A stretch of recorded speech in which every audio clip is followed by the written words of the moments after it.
Hello, this is Arthur Bush. You're listening to Radio Free Flint.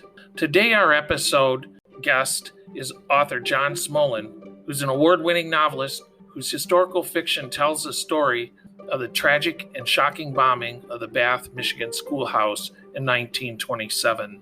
There were 45 people killed in that bombing and countless children and adults injured. In the spring of 1927, Andrew Kehoe, the treasurer for the school board of Bath, Michigan, spent weeks surreptitiously wiring the public school as well as his farm with hundreds of pounds of dynamite. The explosions on May 18th, the day before graduation, killed and maimed dozens of children, as well as teachers, administrators, village residents, including Kehoe's wife, Nellie. A respected member of the community, Kehoe himself died when he ignited his truck loaded with crates of explosives and scrap metal after he had set off explosions. In its portrayal of several Bath school children, Day of Days examines how such a trauma scars one's life long after the dead are laid to rest and the wounded heal, and how an anguished but resilient American village copes with the bombing, which in its time seemed beyond comprehension, and now may be considered a harbinger of the future. One survivor, Beatrice Turcott, who decades later lies in her deathbed, recalls the spring of 1927 and how this haunting experience had led her to the conviction that one does not survive the present without reconciling hard truths about the past. Smolin has published 12 works of fiction. 11 of those were novels and a collection of short stories. His most recent novel is Day of Days. His novel Wolf's Mouth was selected as the Library of Michigan's notable book for 2017. His work has appeared in various publications across the nation. His work has been featured in the Columbia Journal of Literature and Art, the Boston Globe, the Los Angeles Times, and the Washington Post. He was educated at Boston College, the University of New Hampshire, and the Writers' Workshop at the University of Iowa. He's been on the faculty at Michigan State University, Western Michigan University, and is a professor emeritus at Northern Michigan University, where he taught in the English department and served as director of the Masters of Fine Art program in creative writing. In 2010, John Smolin was the recipient of the Michigan Author of the Year Award from the Michigan Library Association. He lives in Marquette, Michigan. Thank you for listening to us. We hope you enjoy this podcast. And welcome, John. Thank you very much. Good to be here, Arthur. And I'm glad that you took time to join us. We're interested in listening to some stories about the book Day of Days, historical fiction. And tell us just a summary of what that book is. The reason that I was drawn to this, not many people know, though I think here in Michigan it is better known than in other parts of This is historical fiction in that it's based on the real incident that occurred in the town of Bath, which is about 10 miles northeast of Lansing, in May of 1927. Terrible incident where on the day before graduation, the town's relatively new, a local farmer named Andrew P. Kehoe had spent weeks and quite possibly months wiring the entire building. This was a large brick building with hundreds of pounds of explosives and setting it up with timers and so forth, so that the morning of May 18th, he detonated, fortunately, not the entire building, but a good portion of the building. The number of people who were maimed and wounded, I don't think has ever been clearly determined, but there were a lot of people who were seriously injured and carried those injuries for a long time, if not for their lives. So the story revolves around the town of Bath leading up to this incident, then a description of that particular day in considerable detail. And then it follows the main characters of the story, who are fictional, into the rest of their lives, trying to describe what the ramifications of this may have been for them and how it influenced the way they viewed life and how they lived the rest of their days. The book is in the genre of historical fiction. I believe so.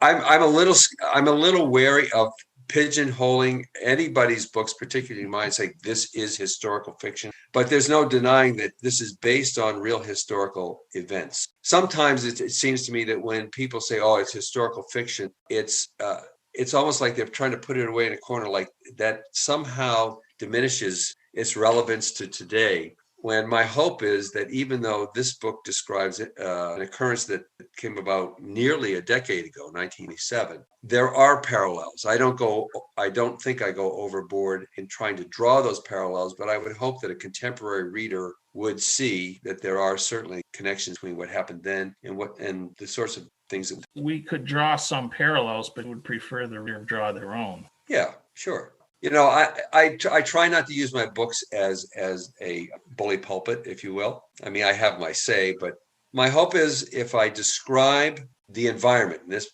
case, a small rural farm town in the early stages of the 20th century, and how the people lived before this incident, and then describe the incident and, how they came out of it on the other side. My hope is that, readers are going to take away very different feelings and thoughts from it, I would imagine. So I think, once you finish writing a novel, you kind of have to let it go. I've had people contact me, write me, or talk to me, and they've told me what they've thought about one. And sometimes I'm nodding my head and saying, yes, that makes perfect sense to me. But there have been times when people have said things I'm going, really? Where's that coming from? But that's their reading. You have to kind of step back and say, this is entity that is separate from yourself. Sort of like the Temptations. It's just my imagination, right? It's just my, yes, thank you for that Michigan connection. Absolutely. Talking about what you said, that the life had changed in terms of the before and the after for the people, the characters in your book. And I'm curious if you would take us for just a brief ride. Sure. Describe what you think those changes might have been. Well, this is a work of fiction, as I said. There are two sets of characters. A number of the characters who were directly involved in the bombing are based on the real historical figures. Andrew Kehoe, the perpetrator. And then there's a number of people who were involved, such as school administrators. And after the fact of the bombing, there were authorities, police, the county prosecutor, people like that. Those characters are based on the histories of the actual. Then there are the main characters of the story are really four children, and two in particular who are fiction. I would say the most central character, Beatrice Turcotte, who was about 14 years old at the time of the bombing. She is actually, the telling of the story, she is a very old who is in assisted living and knows that she's dying. She's looking back on her. No moment, no event in the rest of their life was ever occurred without being somehow colored or tainted by the events of that bombing. It's something that they never that never left them. I know today we talk about the PTSD. I don't have the medical expertise to say that children who were involved in that bombing experienced that, but my guess is that in the aftermath, they must have certain emotional and intellectual ramifications that carry through the rest of their lives and influence their decisions. Let me give you one example. After the bomb, Jed is a very bright kid. After the bombing, he becomes, as he's moving into deeper into adolescence, stronger, bigger, he becomes very belligerent. He really doesn't understand why, but he just can't resist getting into fistfights. He picks fights with other boys. He goes after boys who are bigger than him. His role model, his hero, is Gene Tunney, the famous boxer of the time. Let me just say this. I know sometimes people fiction writers who use history will manipulate history, and they will change the real historical elements, the factual aspects. For example, somebody wrote a novel some years ago, author of the book, but it was a speculation that World War II, had Germany won World War II, you can never be absolutely certain that you have all the facts right.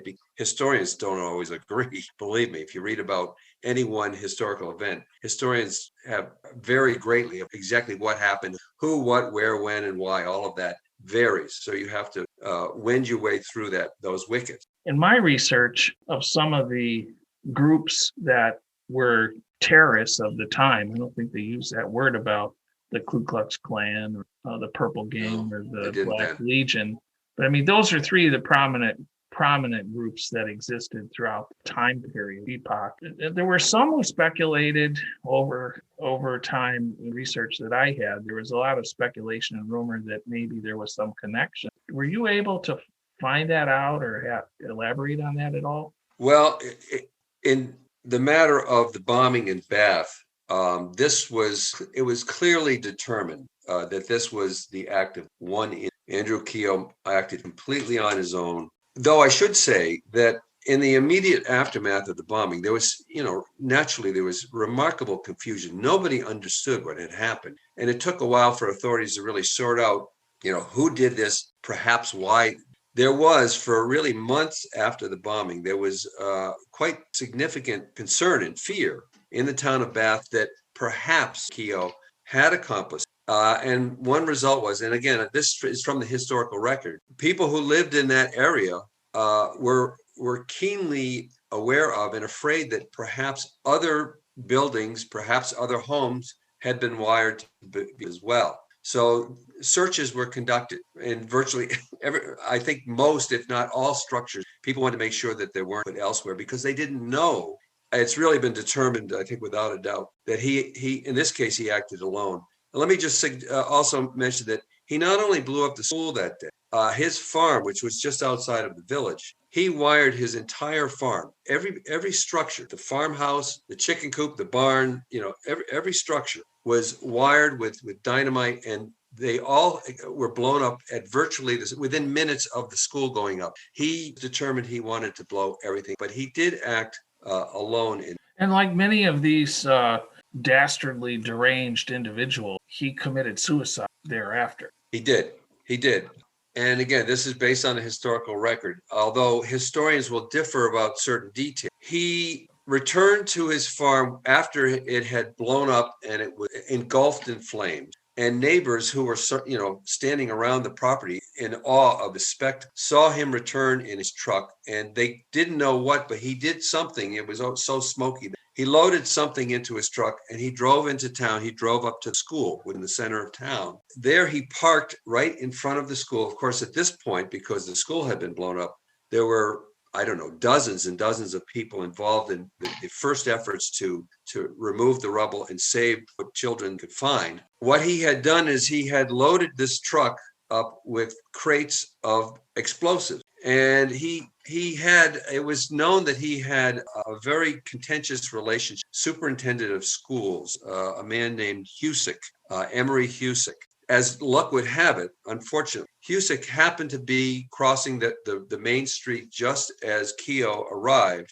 and they began talking right next to the truck. Now, this is where historians differ. Some say that Kehoe actually had some kind of trigger, some kind of button or something that was prearranged, wired in his truck that he pushed, blew himself and Emery Husick up and several other bystanders. Others say other witnesses say they saw him take out a gun and shoot the crates, fire into the crates of explosives and blow everything. But the result of that one incident, yes, he was killed, very seriously maimed, limbs, that sort of thing. This Kehoe fella, Kehoe himself was as a mad bomber. No. He was an active member of the community. On several occasions, he had run for a local government office and he lost. And again, I'm speculating here, but I suspect that rejection in part contributed to ultimate decision to take these dire steps. I believe that his marriage had a lot to do with it. Amazingly, he was not an elected member of school board, but he at the time was their acting treasurer. He handled, all of their money. Because of that, he had access to the school building. He had the keys to all the doors. So for months before this happened, he had the ability to come and go from the school at any hour of the day, unlocked doors. And no one would question his coming in. One can only presume, the amount of dynamite that he put into the building, it was in the hundreds of pounds, and it was distributed all over this large building. It must have taken him weeks at the least, and I would not be surprised if it was months, for him to actually set this up. So this certainly was not a spur of the moment decision. This was something that very slowly and methodically he planned out.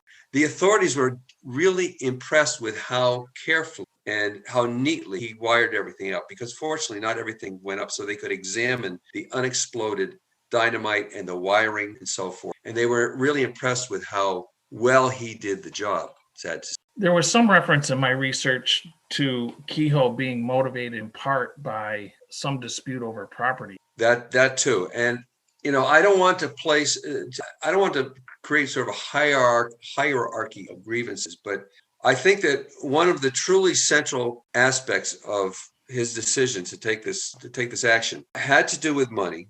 If you look at his family history, going back to his childhood, his father, Kehoe, was raised down in Tecumseh, down south of Ann Arbor. His father was a man who was vehemently opposed to taxation. It was clear from statements that Andrew Kehoe made as a resident in Bath that he was very opposed to taxation. And it's true that the school in Bath was called the Bath Consolidated School, had been built merely 5 years before the bombing in 1902. I can't remember the exact figure, but hard to believe this substantial brick building cost something under $40,000. In those days, that amount of money placed a significant financial burden on a Bath. They made a significant decision to invest in their future and their children by building this school. But the result, of course, was that expense had to be distributed through increase of taxes. And Kehoe is vehemently opposed to the increase of taxes. Secondly, the farm that he and his wife, Nellie, lived on, her maiden name was Price. The Price family, she was raised, and the Price family was a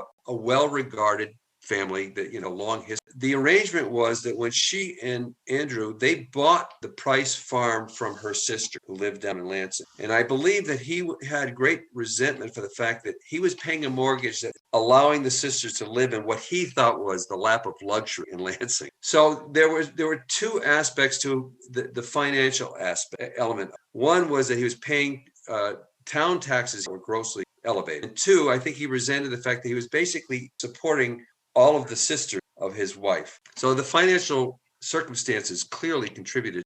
I believe there were 38 children and 6 adults. I think that there was a total of eventually 45 deaths, a direct result of the bombing. I believe one of the deaths occurred quite a bit later. Somebody survived along. And we don't know how many were injured, assume it. That's something that in what I've read, and I tried to read a great deal about this event, no one has been able to actually calculate they were in the dozens. And as I said before, some of them were very severe, horrible pictures of children in hospital traction. It was not just bruises and cuts.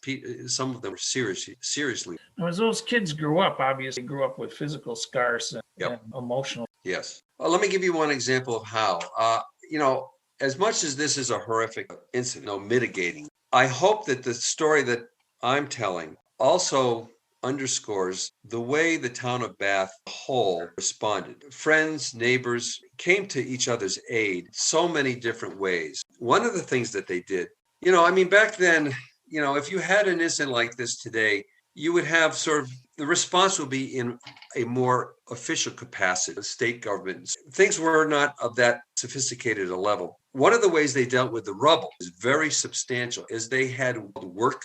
And the townspeople simply organized these on their own. And they would say on such and such a day, fortunately it was in the summertime, the bombing of May, they said, we're going to have a picnic on the school grounds. Dozens, perhaps even hundreds of people would come down with tools and gloves and so forth. And they would spend the day clearing the rubble away, stacking the bricks, stacking the lumber. And at the same time, they would set out an enormous picnic to take a break and be together.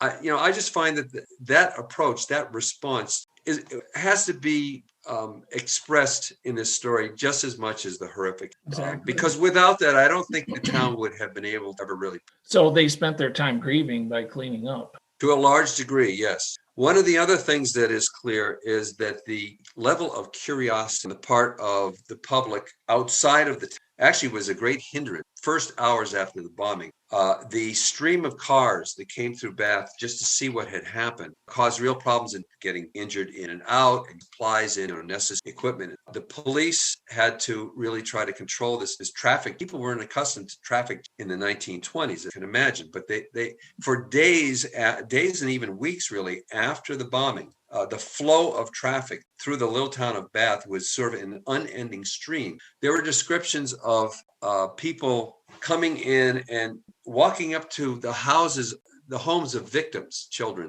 and people would come up and just look in the windows. They wanted to see the people who, the family of the victim. Now, did this create resentment among some of the locals? I have no doubt that as time went by, slowly that diminished. But the initial response was that this was an extraordinary event. It was unlike anything in those days. Bombing a public school was just not something people found imaginable. Well, it's still hard to imagine. Well, it is. I know. But unfortunately, we have so many incidents now that if we hear about such, it's not like, oh, my God, I never thought that would happen. Truly. Now, there was sort of a code of silence that enveloped. Yes, they are extremely reticent when it comes to the bombing. My sincere hope is that any of them who are familiar with my book and read my book realize that it is written it is intended to be an honest to describe and understand what. But yes, there's been a reticence and a reluctance to express in a public way their feelings about this event, even now, generations later. Let me tell you one thing that occurred several years ago. While I was writing the book, there's a journalist and writer down in Bill Cassidy who wrote on a couple of occasions, wrote about the fact that I was writing this book. It was published in a magazine. After the first time he wrote about this, I got a long email from a couple who live in Bath now. But they told me that they were retired, and one or both of them, the wife at least, had for a good portion of her career as a teacher taught in the school Bath system. And what really stuck with me is she said that even now, decades after the event of the bombing, the school receives threats, and they particularly tend to increase as they approach the annual anniversary in May of the actual. There's still people out there who think they can send an email or make a phone call, get a rise. If you go to the current school, and like so many schools, it's in lockdown. You have to inform them in advance. The doors are locked. They're in. I've done that. I've been met at the door and walked through. You can't simply walk into. You wrote 11 books, I believe. I think so. I believe the last time I counted, yeah. About all manner of stuff. Interesting stuff. I hope so. A book of this nature, as it would be for me as a trial lawyer, a criminal prosecutor in many horrific cases, you walk away a little dinged from each one. And you definitely are profoundly emotionally affected. How is writing this book about this story and getting into it to the degree that you have, how is it affected? And I mean, I don't know that it's good or bad. I mean, I'm just asking for yourself, the psychologist. Well, quite frankly, if I stopped writing this book or any of my books, then I might need to seek some professional help. For me, I find writing to be extremely therapeutic. As much as I love a walk on the beach, Lake Superior is right down the hill from my house. It's a little cold down there right now, but still, I love to walk the beach yesterday. Writing is like painting, drawing. I think these are outlets that for certain people, I find it necessary. It helps me maintain a certain equilibrium. Writing fiction, now, here in this case, the main character, this story is told from multiple points of view, which not all, but many of my books. I can't say that each and every character whose point of view I can tell part of the story from is a representation of me. I'm not trying to do that. The main character in this story is a very elderly woman, B. Turcotte, who's recalling her childhood. She's about as far away from me in so many ways, and yet using her as a vehicle, I in some ways could tap into my own childhood. There are certain responses, certain emotions, certain thoughts that she has that are recorded in the story, in some way come up out of my own experience. This book was written in what year? Well, I'd have to go back. I would say I probably worked on this book for 4 or 5 years. I tend to take my time. I also will put something aside for a considerable period of time and then pick it up again. So if I say I work on a book for 4 or 5 years, that doesn't mean it's continuous. I often will work on a book for a year or two, then stop and I'll work on something else and then I'll come back. I'm a strong believer that the time away from a book is as productive, as instructive as when you're actively working on it. I think your subconscious really continue to turn the material over. And when you finally go back to looking at that manuscript, that unfinished manuscript, you see it with new eyes if you haven't read it months or even more than a year later. So right off the top of my head, I would say 4 to 5 years. The response, well, it's so far it's been quite good. Well, first of all, as I said, a lot of people don't even know that this happened. Most of the people who do are natives of or have lived in Michigan for a long time. Very unfortunately, when you mention the town of Bath, there are certain people in Michigan who immediately say, "Oh, yes, that's the town where the bombing." So, you never know how people are going to respond to your book. And if people don't like your book and they tell you, I hope I have a thick enough skin to say, I accept that. I appreciate you're telling me so, and leave it at that. For the most part, people who have read the book and gotten in touch with it thought that it was well worth it. Again, because of the nature of the story, they seem to very moving to sort of go through what these characters are terrible. Now, the city of Bath obviously has never been the same or recovered eventually. I don't think that they ever will. Not completely, and nor should they. If you go to Bath today, it's still a small town, of course, with modern, conveniences. Back in 1927, the 10 miles between Bath and the capital of Lansing seemed a far greater distance. Downtown Bath in those days was the number of stores and services available in Bath were far more than you have today. Today, Bath is, a small community right outside of the city. You get on I-69 and in a matter of minutes in downtown Lansing. So if you walk through the village of Bath, the downtown section is not nearly as vibrant, quite frankly, as it was back then. If you were to go to where the school was on a knoll on the main street overlooking the village. What they've done is after the bombing, they did build a school right on the original, which some years ago, I don't know when, but that building eventually torn down. The current public school in Bath is just across the street, sort of downhill. The knoll where the bombing took place is a park, which I think is very appropriate. When you go to the park, the one surviving aspect of the school's structure was there was this really attractive and large cupola on the roof, which survived the bombing. And that is the centerpiece in the park. And if you look at the cover of my book, that cupola, that is based on a photograph of that structure. And there's also a very large rock, stands 5 or 6 feet high and equally around. And it has a big bronze plaque on it that has the names of all those. So it's a memorial, that site, and very tastefully and quietly and appropriately. Appreciate your time. I wanted to mention that your book was published by Michigan State University Press. So if our listeners want to get a copy of this book, they can go to M Press or your website. Yes, thank you. And so thank you for your time. I appreciate it.